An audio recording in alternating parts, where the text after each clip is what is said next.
আমরা এটাকে সামনে নিয়ে আসছি বোঝাতে সুবিধা হওয়ার জন্য। আর একটুখানি ডাইলিউট HCl আমি ঢেলে দিচ্ছি এটার মধ্যে। তো দুটো মিলিয়ে একটা সলিউশন করা হয়ে গেল। এবার এই সলিউশনটা একটু সামান্য আমি শেক করে রেখে দিলাম।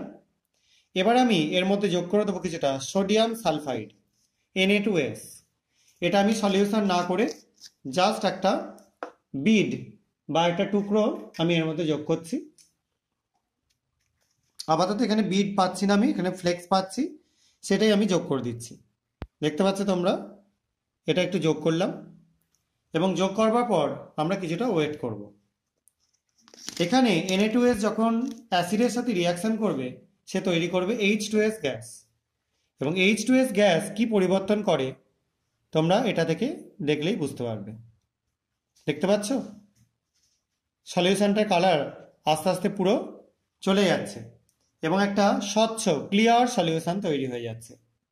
ঠিক আছে, এবং সলিউশনটা একটু টার্বিড হয়ে যাচ্ছে, সেটার অন্যতম কারণ হচ্ছে এখানে সালফার তৈরি